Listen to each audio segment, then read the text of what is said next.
Olá a todos, eu sou a Matilde Castro e faço parte da equipa de RPE da Tribo de Palco e hoje vou estar a entrevistar um cenógrafo chamado José Manuel Castanheira. Estou só aqui à espera que ele entre. Olá, Olá, olá. Vamos ver agora. como é que é? É assim deitado, é melhor. Ok. Ok, ok. Bom, peço desculpa, mas é Não, não faz estas mal. coisas. Muito boa tarde. Boa tarde. Então, não sei, podia começar por fazer assim uma pequena apresentação sobre si. Sim, está bom. Eu faço a apresentação? Sim, sim. Bom, então eu sou o José Manuel Castanheira. Eh, Penso que estou aqui porque, para além de uma amizade com Ana Paula Rocha e certamente alguns de outros vocês dessa jovem associação, eh, é porque sou cenógrafo, portanto profissional das artes do espetáculo, fiz muita coisa ao longo e continuo a fazer ao longo da vida à volta da, do teatro e da arquitetura e de várias outras coisas que certamente iremos falar ao longo do tempo. Tenho 67 anos, acho que não sou uma rapaz, e sou de Castelo Branco, da Beira, embora tenha vindo jovem, com, salvo erro, com 18 anos para a região de Lisboa, mais concretamente Almada, Caparica, e por aqui fiquei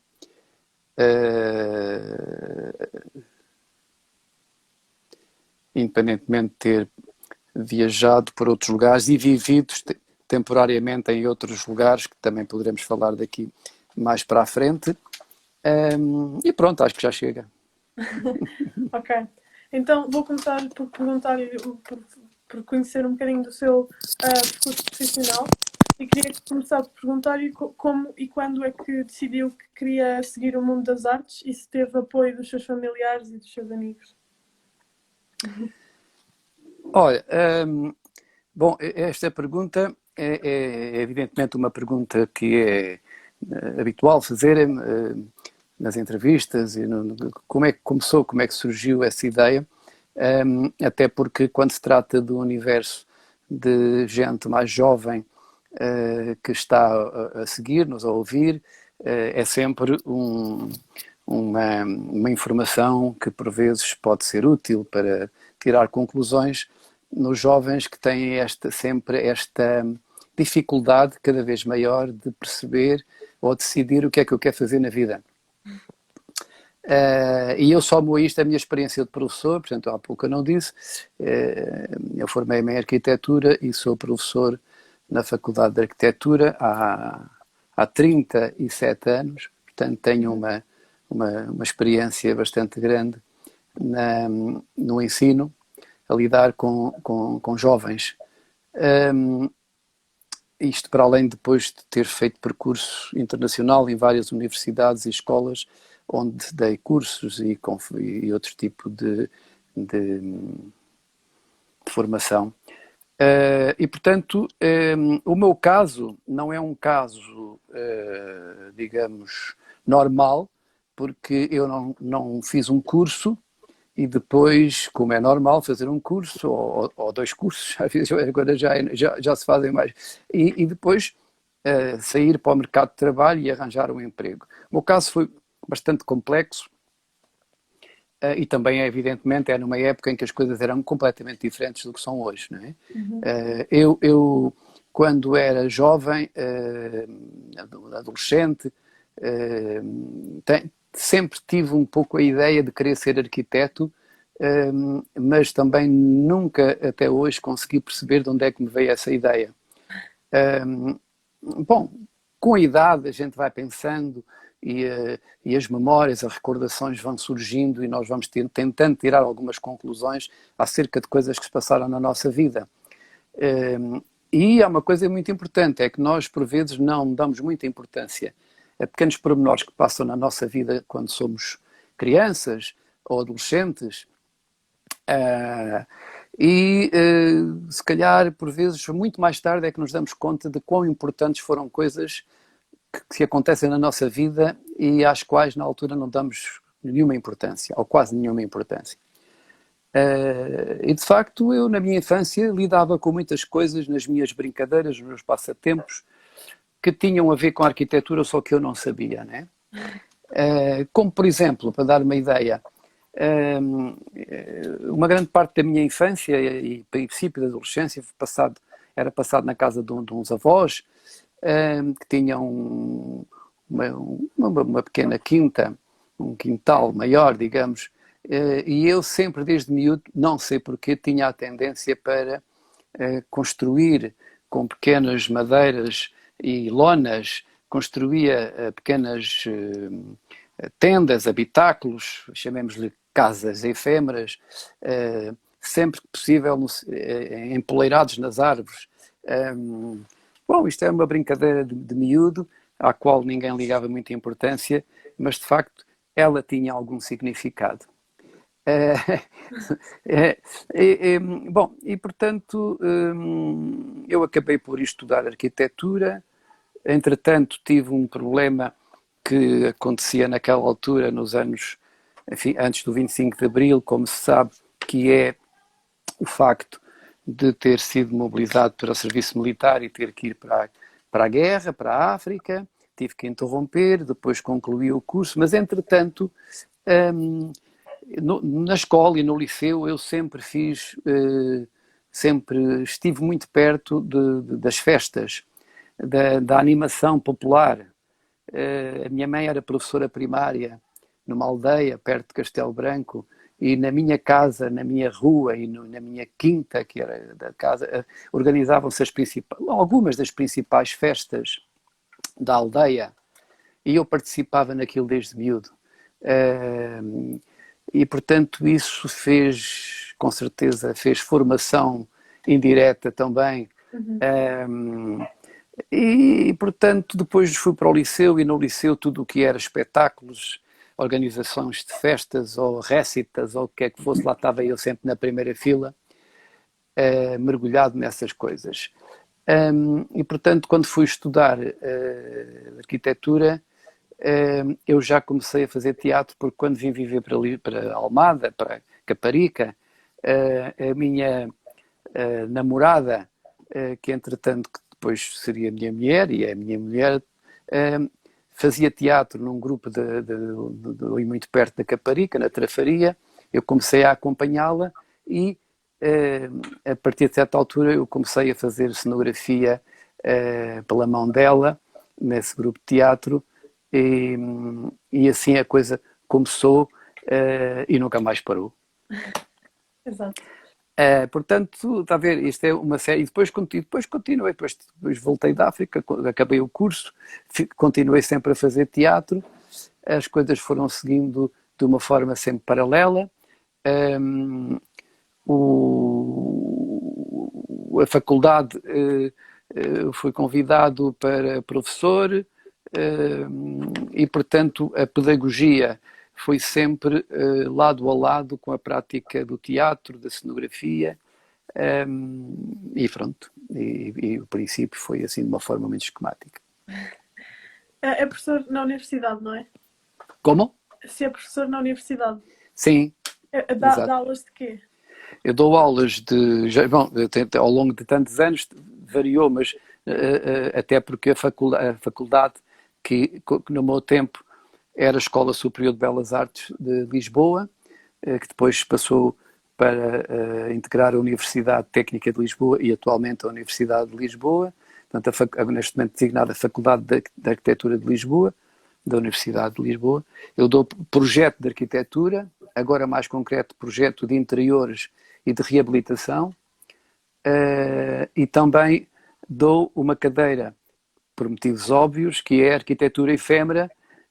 Portanto, são todas aquelas arquiteturas que nascem e desaparecem, digamos, de uma forma rápida. como acontece no teatro, não é?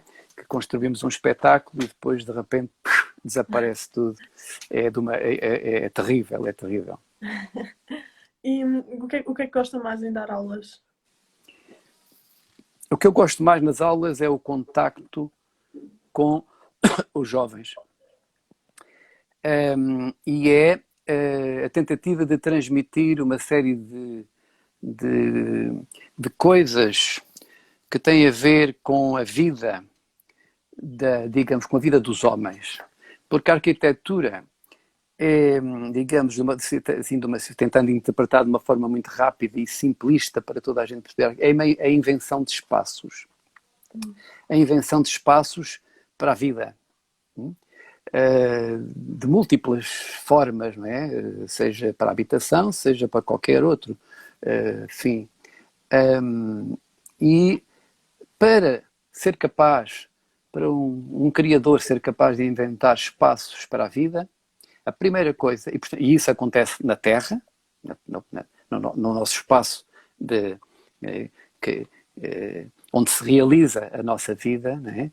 É fundamental conhecer profundamente a vida na sua plenitude, ou seja, o que é este acontecimento, esta aventura humana sobre a Terra. Nós temos que ter o máximo de informação, né, sobre o que é a história da metamorfose, ou das metamorfoses, que o homem foi fazendo ao longo do tempo sobre o planeta.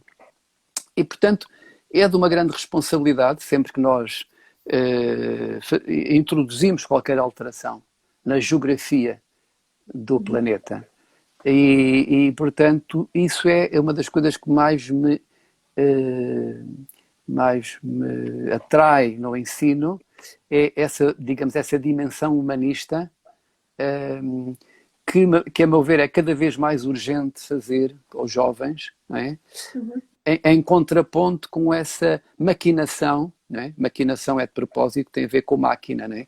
Com essa cada vez mais pressão da máquina sobre o homem, não é? E de transformar, neste caso concreto, a espacialidade em algo que é mecânico e que, portanto, é contra a natura. E não me parece que possa dar grande felicidade ao dia-a-dia do homem. E a arquitetura, acho que foi inventada sempre para isso, para que nós possamos ser mais felizes, a nossa existência e coabitação seja mais feliz, não é? E a pergunta que fazemos é assim: será que somos felizes com os espaços em que temos que viver? É? E aí começam muitas interrogações, não é? Sobre o naipe, a diversidade da civilização, a diversidade do homem sobre o planeta, e que agora está outra vez em cima com tudo isto que aconteceu a nível global, não é? Com este. Portanto, isso é o que eu gosto mais, é poder discutir, dialogar com os jovens o que foi a história do homem na Terra e o que é que pode ser, num sentido de construção, num sentido positivo, de acreditar que é possível fazer transformações. Ok. Agora, se tivesse que eleger o top 5 de projetos em que já participou, quais é que seriam e porquê? Se eu tivesse eleger um top 5 de projetos um em que top já 5. participou. Um top 5 não sei, mas um top, alguns trabalhos que me marcaram. Sabes que essa pergunta é muito difícil sempre, porque a paixão que nós entregamos na arte, isso acontece com toda a gente que tem paixão pela arte, não é? Nós estamos sempre apaixonados pela última coisa que estamos a fazer, quando estamos verdadeiramente apaixonados, não é? E, portanto, umas atrás das outras, não é? E quando nós não estamos apaixonados por alguma coisa que temos que agarrar, não é? Ou das duas uma, ou aquilo é uma porcaria, não presta, ou então nós largamos, acabamos por ir embora e a paixão não chega a acontecer.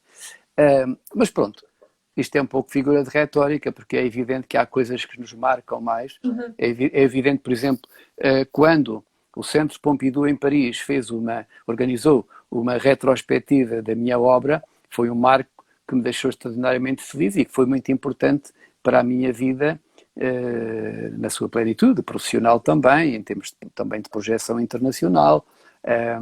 E as muitíssimas vezes que eu fui fazer espetáculos a muitos países, eu já trabalhei em 15 países diferentes, portanto sempre que eu aterro num país diferente, normalmente é um novo mundo a descobrir de gente, de espaços, de formas diferentes de viver e de ver o mundo, compreender outras formas de estar e tentar encontrar-me com eles nessa forma de estar. Um outro exemplo pode ser um espetáculo que eu fiz em Espanha, que estreou em Valência e depois foi para Madrid, com o Teatro Nacional de Espanha, que depois também veio a Lisboa em 1998, durante a Expo de Lisboa, um espetáculo chamado San Juan, cuja concepção cenográfica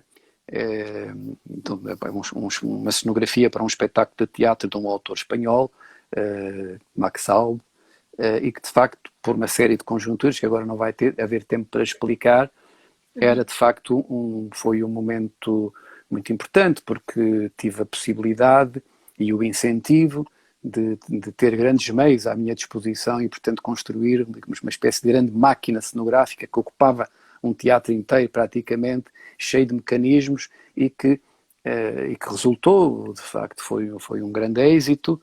Tive vários prémios, salvo erro, 5 prémios com essa obra.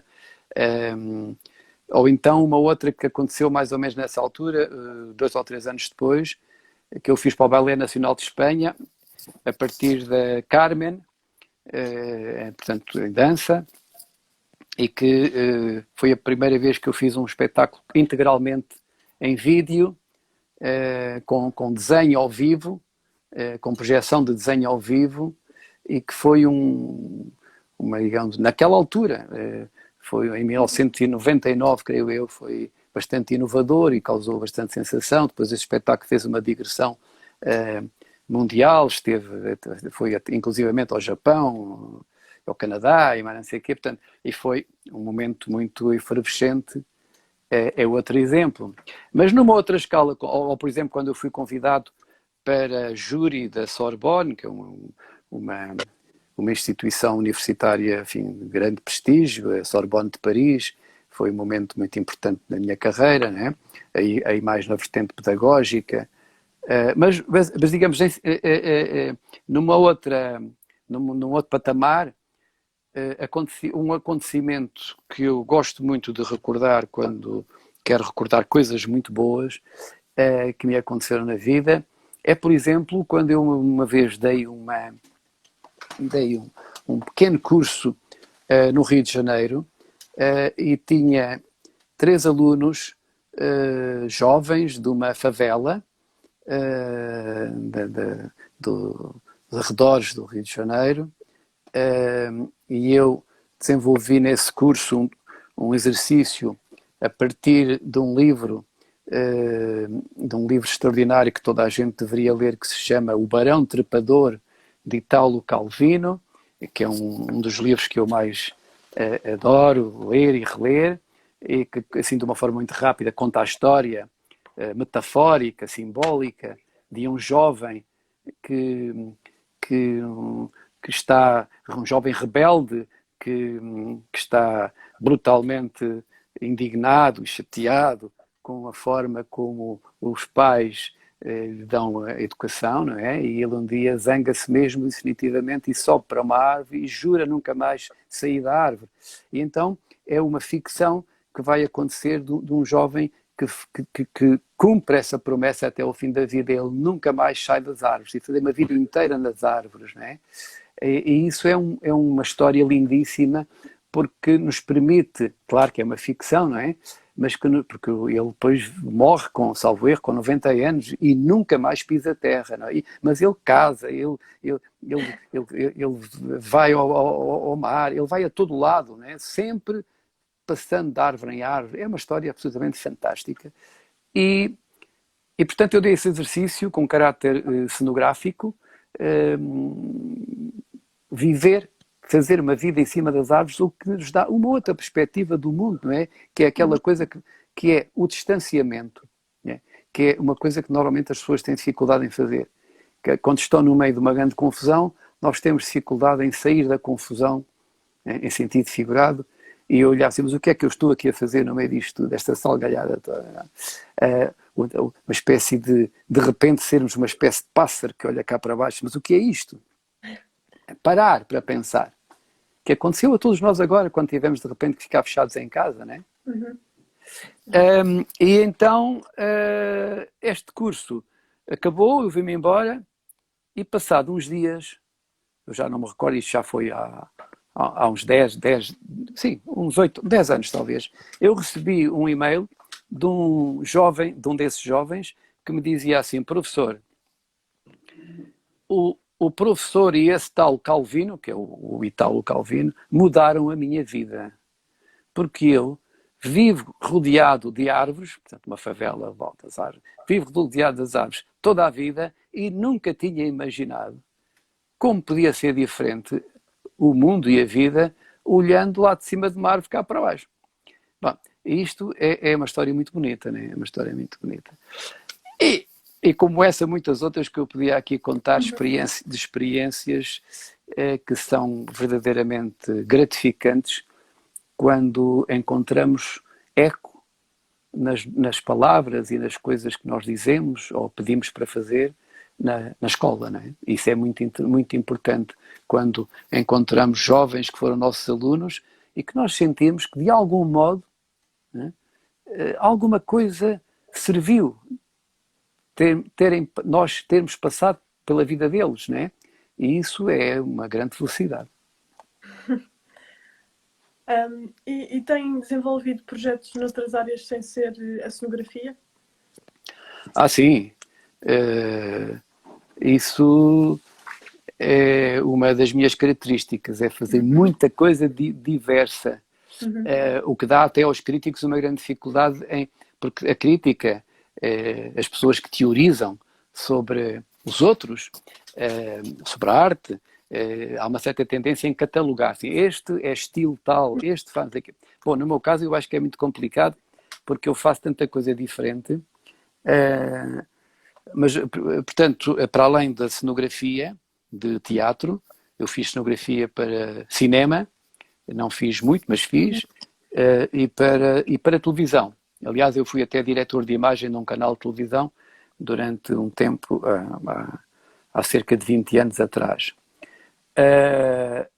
Depois faço arquitetura e sou professor de arquitetura, mas a arquitetura, ao longo dos anos, foi-se confinando mais, não é exclusivo, mas é mais na área da arquitetura do espetáculo. Portanto, salas de espetáculo, salas de teatro, edifícios vocacionados mais para a área do teatro ou do espetáculo, e também na área da museologia. Portanto, há edifícios para expor. Mas gosto, sobretudo, do conteúdo. Gosto, sobretudo, e isso tenho feito muitas experiências, que é o que é fazer uma exposição, o que é fazer um museu, que história é que eu quero contar, né? Para que seja interessante, pedagógica e sedutora, para que as pessoas tenham curiosidade de ir lá, de ir ver, né? Mas que depois saiam de lá enriquecidas com aquilo que viram. Depois tenho a pintura. Eu sempre desenhei, isso é uma coisa que eu devo aos meus pais, porque eu desde miúdo, como qualquer criança, como vocês todos, desde miúdos, os miúdos desenham maravilhosamente, como vocês todos sabem. E depois, de uma forma enigmática, ou não, mais 5, 6, 7 anos, escola, não sei se é escolas, é que de repente deixam de desenhar, deixam de pintar. Parece que por magia, má magia neste caso, desaparece aquela tendência natural de ser extremamente expressivo, não é? É uma coisa estranha. Bom, eu tive a sorte de os meus pais incentivaram-me sempre a manter o desenho e eu fui desenhando sempre ao longo da vida, né? E isso foi sempre uma ferramenta. E durante muitíssimos anos, já na prática da cenografia, eu fazia essa prática, mas não mostrava, né? Não. Depois, a partir de certa altura, comecei a introduzir a pintura e o desenho na própria cenografia e depois ganhou uma certa autonomia quando comecei mesmo a fazer exposições só de pintura ou desenho. Depois também, outra coisa que eu gosto muito de fazer, mas isso é uma atividade mais recente, nos últimos 10, 15 anos, que é escrever. Escrever, sobretudo, no sentido de tentar sistematizar por escrito aquilo que no teatro ou na arquitetura não aparece na visualidade. Portanto, uma fotografia de um edifício ou de uma cenografia mostra muito pouco, não é? É preciso mais elementos para nós podermos recordar ou vivenciar esse espaço. E, portanto, a certa altura eu senti necessidade de acrescentar algo à imagem. E comecei a escrever e tenho feito uma série de livros de temática diversa sobre essa questão, aliado aos livros que vão mostrando algumas cenografias, em termos de fotografia e de desenho, e alguns livros relacionados com as obras de pintura.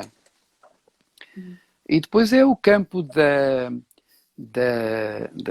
universidade, tanto a pedagogia, não é? A dedicação que tem sido já de uma vida inteira a ensinar, ou uma palavra que eu gosto mais do que ensinar, que é proporcionar, né? Porque aquilo que eu acho que posso fazer mais do que ensinar é proporcionar.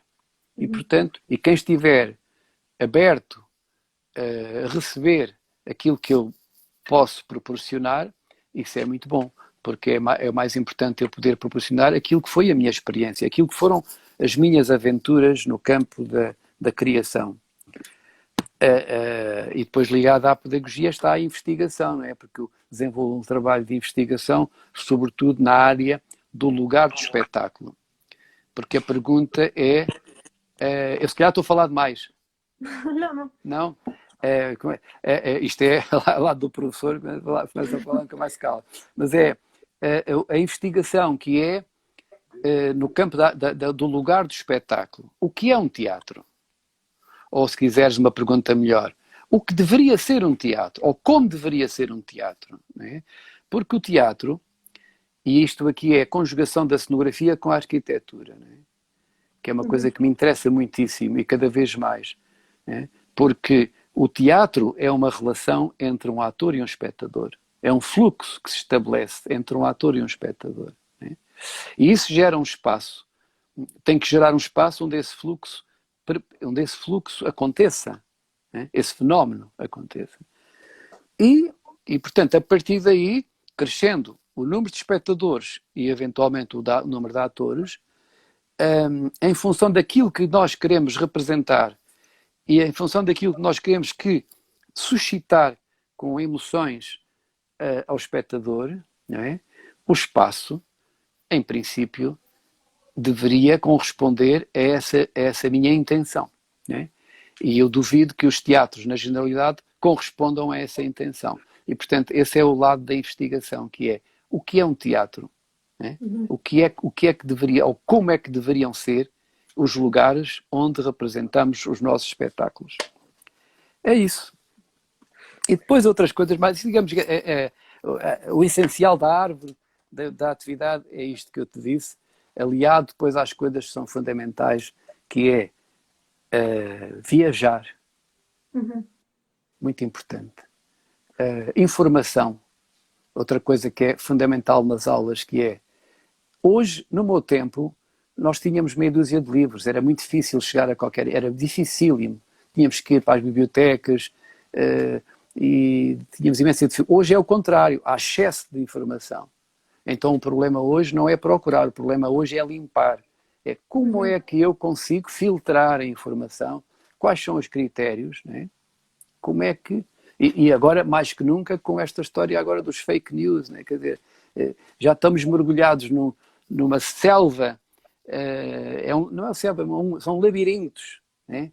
Em que nos perdemos, a certa altura já não sabemos se é verdade, se é mentira, se é por ali, se é por outro, vamos por aqui, né? Se acontece a toda a gente põe-se na internet à procura de não sei o quê, passado uma hora não fomos nada naquele sentido à procura daquela coisa, já estamos não sei aonde e ficamos por lá perdidos e tal. Bom, como é que se resolve este problema para não nos perdermos, né?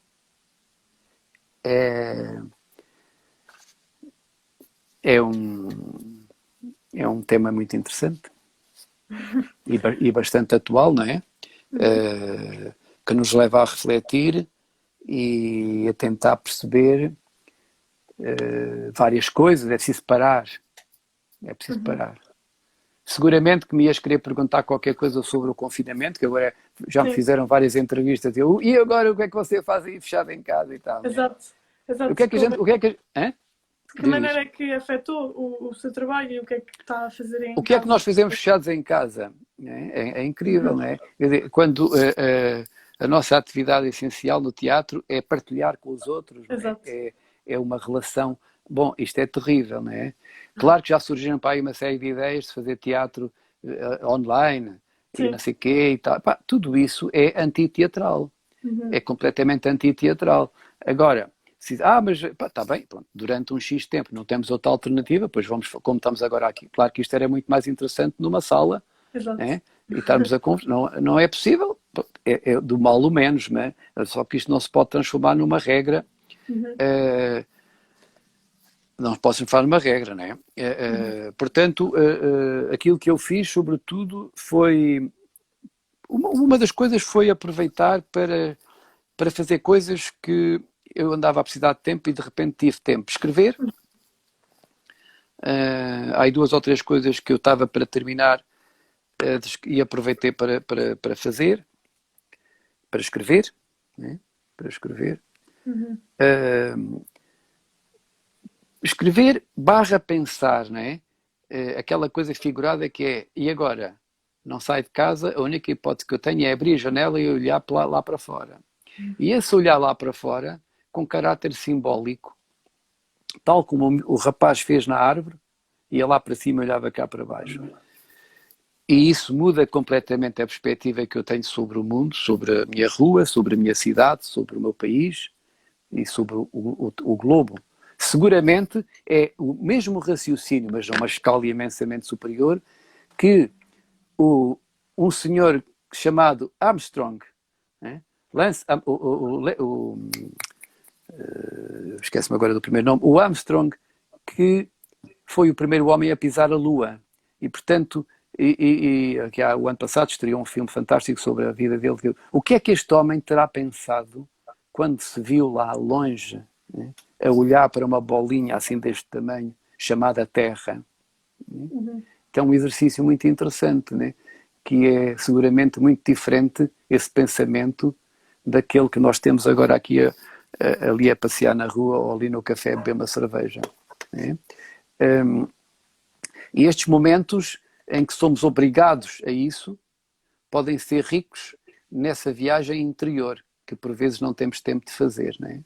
Parar para pensar, porque um dos grandes problemas do nosso tempo, do vosso tempo mais do que do meu, mas é a mesma coisa, é a velocidade. Não há tempo para nada, né? E se calhar, Matilde, se calhar já ouviste dizer,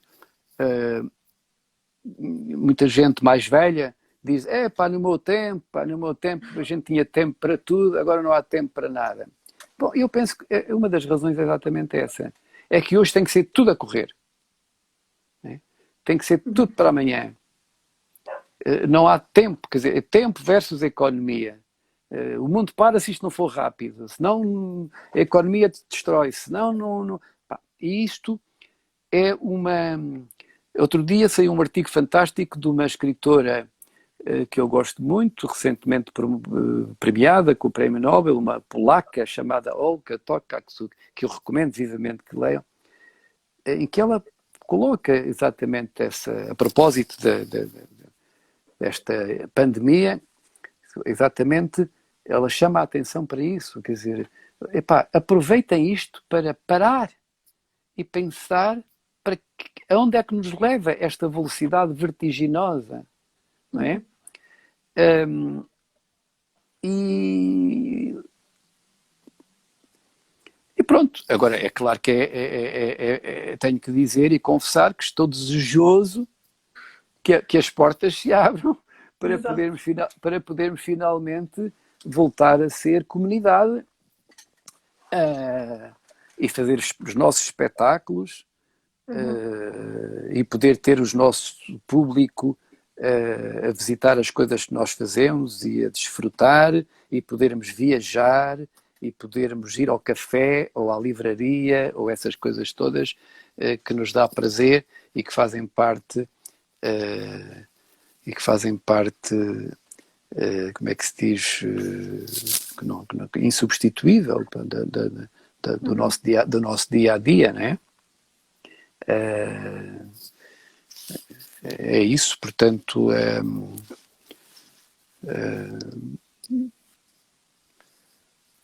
não sei o que é que eu poderia agora aqui dizer mais, não sei se tinhas mais alguma pergunta para fazer. Sim, por exemplo, no meu caso, eu acabei por aproveitar a quarentena para criar várias coisas, acabei por criar uma marca também, com coisas que aprendi aqui na tribo a fazer. Faço roupa, chama-se roupa velha, e acabo por fazer roupa, atinge os tecidos e pronto, faço assim uns padrões engraçados. E queria saber também o que é que fez. Tinha dito que o que é que fez do lado criativo. Tinha dito que tinha escrito e não sei o quê. E assim, e pronto, e gostava de saber.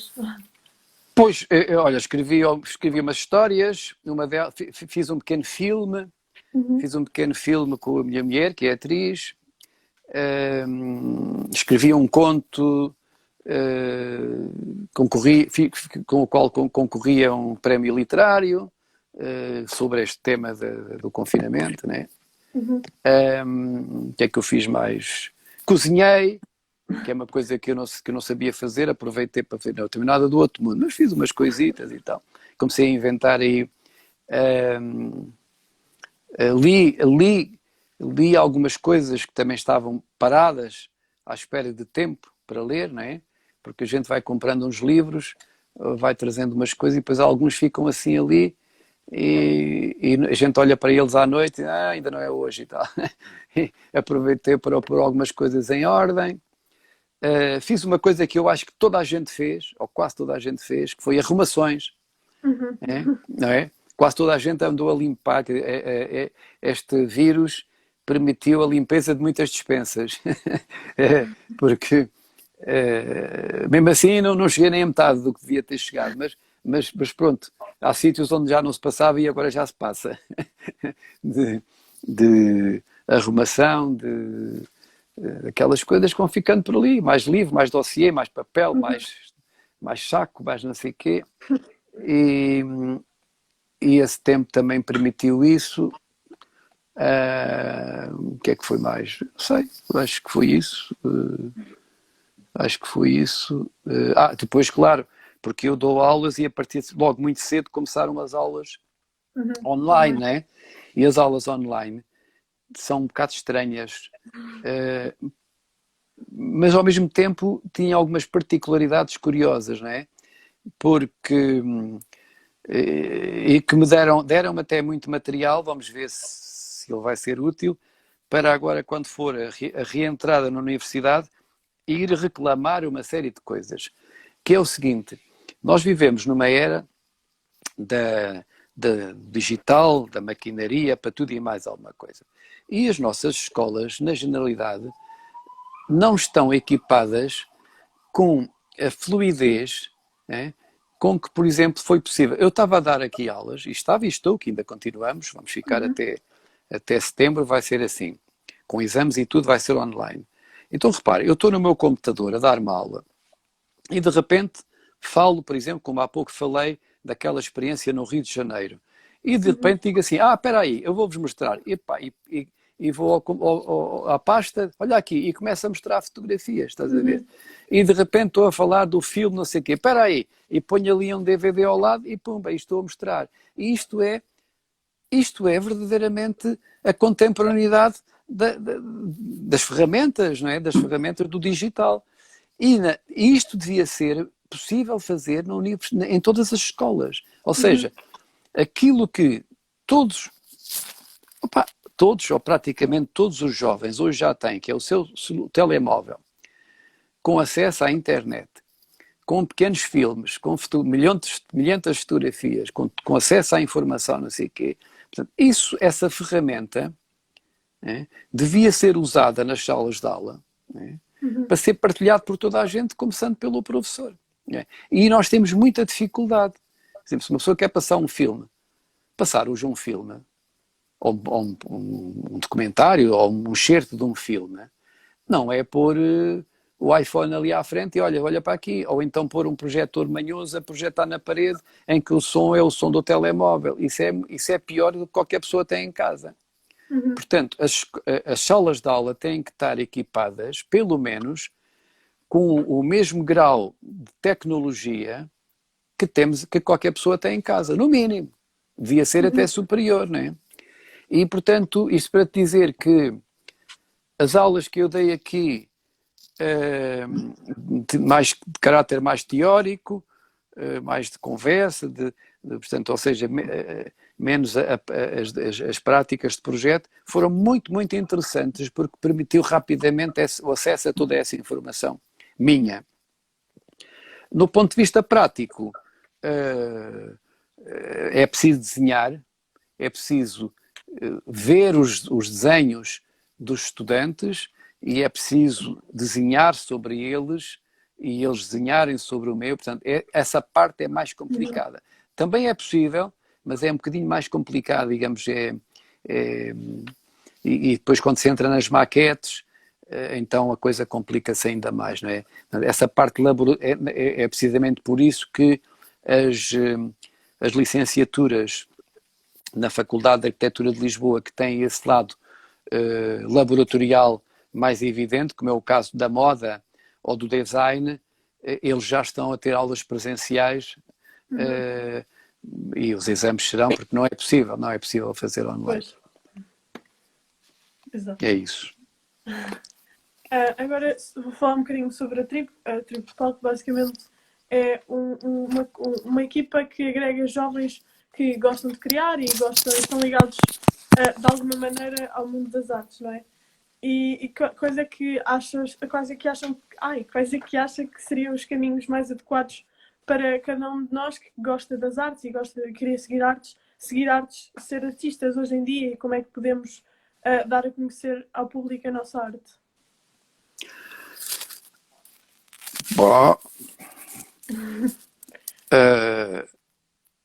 Bom, eu vou deixar de lado o dinheiro. Sim. Vou deixar de lado o dinheiro porque isso, enfim, é um problema, é importantíssimo, não é? Mas agora deixamos que é aquela coisa que o objetivo é tira o curso que é para ver se ganhas dinheiro, não é? Quer dizer, isso é claro que é importante, mas não pode ser nunca o único fim, não é? Por mais que custe dizer isto, não é? E portanto aquilo que eu acho que a primeira coisa que um jovem deve ter consciência é ou melhor, ir ganhando consciência sobre aquilo que quer fazer e a maneira como o quer fazer, não é? E quando estamos na arte, nesta parte sobretudo da arte do espetáculo, há dois mundos absolutamente diferentes. Um é o mundo em que eu quero divertir os outros, eu quero que os outros se riam, de preferência chorar também, porque faz parte daquilo que se pode dizer a manipulação manipulação dos sentidos, não é? Portanto, eu posso contar uma história cheia de truques para fazer as pessoas chorar e ficarem tal, ou então o contrário, para rir e tal. E isso é no, desenvolvendo histórias e portanto, temáticas que tenham como único objetivo que a malta não pense. Que esteja ali numa para passar o tempo. Ponto final. Bom, a mim pessoalmente isso não me interessa, não é? Mas quem sou eu para dizer a todos não façam isso? Quer dizer, parece-me pouco para justificar a existência, para justificar a vida. Acho que é importante ter uma consciência, né, social. Né? Consciência social significa eu vou contar uma história, bom, o que é que isso pode interessar ao público e o que é que o público pode ganhar com isso, para além do facto de desfrutar, ver e ouvir aquilo que eu tenho para dizer. E, portanto, ganhar consciência sobre o lado ou a função social que pode ter esta profissão, não é? Bom, e isso é formação, não é? É formação. E essa formação não se faz numa escola só, nem se faz num ano ou 2 ou 3, é uma formação permanente. Ainda ontem, agora não vou poder porque é secreto, mas eu vou dizer assim por alto. O Festival de Almada, que é um festival de teatro muito conhecido, um dos maiores festivais, que vai ter uma redução este ano mais reduzida, e que todos os anos homenageia uma figura do teatro, né? Este ano é uma outra figura, não posso dizer porque é segredo, né? Eu estava precisamente, e normalmente, agora já há uns anos, sou eu que eu faço o dispositivo cenográfico e disposição dessa homenagem. Eu estava precisamente uma pessoa que já, enfim, que está numa longa carreira de 50 ou de 60 anos no teatro, e eu estava precisamente, e estou a trabalhar nessa vertente de alguém que teve sempre uma implicação, quer dizer, que quis ir mais longe do que o simples divertimento. Acho que a arte pode ter um sentido de nos ajudar a compreender melhor a vida e a perceber melhor o lugar onde vivemos e para que é que vivemos. Não é? E, portanto, eu já não lembro qual é a pergunta que tu fizeste, mas tem a ver com isso. O que é que eu diria a um jovem, não é? E isso, se nós sentirmos que estamos a ser úteis, nós podemos não ter compensação financeira, enfim, é bom e fundamental que se tenha a compensação mínima para poder viver. Nós podemos eventualmente não ter uma grande compensação, mas há uma outra compensação, que é sentir que estamos a ser úteis aos outros, né? Ou melhor, estamos a ter a sensação de que não estamos a ser inúteis. Isso já é bom. Exato. Nós, a Tribo de Palco, ultimamente tem feito um workshop online que se chamaram Palco Digital, para garantir que a Tribo de Palco, pronto, continua a produzir e a criar mesmo em casa. E qual é que é a sua opinião sobre estas iniciativas? Bom, já falámos há pouco sobre isso, não é? Sim. Mas olha, eu ia dizer mais uma coisa que se conjuga com isto aqui agora, que é façam viagens. Viagem não é só apanhar o avião e ir para as Caraíbas. ou ir para Londres ou para Nova Iorque ou para não sei o quê. A viagem é qualquer tipo de viagem. Inclusivamente apanhar o barco do Caixo de Doré para Cacilhas pode ser uma viagem extraordinária. Viajar. É claro que é preciso saber viajar. Viajar não é ir sentado numa cadeira com uma máquina fotográfica e disparar, como fazem os japoneses, não é? Que fazem 50 milhões de fotografias e depois já nem sabem onde é que estiveram. Enfim, isto é um pouco uma observação um bocadinho fora do lugar. Não? Japoneses, e porque não portugueses, há muita gente que faz isso, né? Viaja e parece que nunca saiu do mesmo sítio, não viram nada. Portanto, é preciso saber. Eu, quando faço uma viagem, tenho que me organizar. Né? E essas viagens podem ser reais ou imaginárias. Agora, por exemplo, se eu não posso sair daqui pelas razões que se sabe, não posso ir pegar no carro, não posso ir passear para me apetecer a pé, não sei o quê. Então, eu tenho o outro lado, que é aquele onde ninguém pode fazer nada por enquanto. Espero que ninguém toque, que é a minha mente. Eu posso inventar as viagens que eu quiser. E uma ferramenta extraordinária para isso é sobre a literatura. Ler um livro é uma viagem. Ver um filme é uma viagem.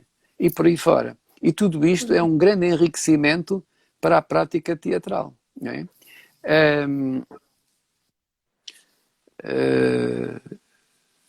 Eu aqui há um livrinho que eu fiz com o meu filho mais novo, que se chama Viagem à Itália. Eu até tinha aqui, vocês podem ver, Viagem à Itália. Eu trouxe aqui alguns livros para vocês verem. E este livro, que foi editado há uns 7 ou 8 anos, desse modo, conta uma história que tem a ver com isto. É que aqui há uma data de anos, eu fui a minha mulher fez um curso em Itália e eu fui com o meu filho, resolvemos fazer uma viagem que era ir buscar a mãe. E então combinámos uma viagem completamente diferente de tudo o que tínhamos feito até hoje. Que foi pegarmos no carro e sem nada marcado, nada nunca marcado, fazer uma viagem em que levávamos um livro, um sketchbook grande, onde ele escrevia e eu desenhava, todos os dias. Só andar em estradas secundárias e não entrar em cidades turísticas. E fizemos essa viagem durante, já não me recordo, 15 ou 20 dias. Fomos parar aos sítios mais incríveis. Andámos perdidos nos Alpes. Bom, agora ia contar, nunca mais acaba. E depois, no fim, o livro estava pronto e oferecemos o livro à minha mulher. E depois, com base nesse livro, o meu editor um dia mostrei-lhe e com uma transformação fez este livro, que é uma experiência de uma viagem que a maior parte das pessoas não faz, não é? Porque o que é que as pessoas normalmente, o chamado turismo, né? O que é que faz? Segue as indicações. Há o guia turístico, e agora chegas a Roma, tens que ver isto, e lá anda tudo atrás daquela coisa, né? Vocês já viram aqui em Lisboa, os turistas andam em grupo, andam com guia, e agora temos que ir ali, vai tudo a correr para ali e tal. E ninguém vai à descoberta. O que é extraordinário é descobrir a quantidade de pessoas, de histórias que nós ouvimos que não estão em livro nenhum, que não estão em guia turístico nenhum. Esse é que é verdadeiramente descobrir o mundo, né? Não é aquele que está enlatado, entre aspas, à espera que a gente lá vá ver. Não, é aquele que é genuíno, que é aquele que ainda existe e que não está lá para o turista ir estragar. Pronto, e portanto acho que a tribo que está, e muito bem, a tentar resolver ou dar resposta aos jovens perante esta paralisação, digamos, este congelamento do mundo, né? E que felizmente tem estes canais das redes sociais que permite fazer estas coisas que antes não seria possível. Esta epidemia, esta pandemia, há 50 anos atrás, estás a imaginar o que era, não é? Blackout total. Né? Convém pensar nisso, né? Convém pensar nisso. Como é que era? Como é que foi? Como é que foi? Né? Vai sair um livro muito brevemente sobre isso. O Pamuk, um grande escritor turco chamado Orhan Pamuk, que está a escrever um livro que vai sair muito em breve sobre a peste. Portanto, ele fez um trabalho enorme durante 7 anos sobre a peste da transição do século XIX para o século XX, e esse livro vai contar muita coisa que é importante para percebermos a diferença entre mais ou menos 100 anos, que são dois mundos completamente diferentes. O mundo com informação e o mundo sem informação. E isso, como dizia no princípio, é fundamental para percebermos o que é que está mal hoje com a informação e o que é que está bem, porque a informação é muito bom. O segredo é como é que usamos a informação. Ok, acho que as minhas perguntas já acabaram e o tempo também já está a acabar aqui do Já direto. está a acabar, o tempo voa, não é? Passa Sim. um tempo neste tempo. Olha, pronto, muito obrigado. Queria agradecer em nome da Gostei muito, Matilde. Então, está nada que agradecer. Obrigada. Eu é que agradeço, que eu adoro poder ter a oportunidade de conversar e de partilhar ideias e histórias. E até uma próxima oportunidade. E um grande abraço para todos e parabéns pelo vosso trabalho. Obrigada. E até uma próxima oportunidade. Tchau. Até à próxima. Obrigada. Obrigado.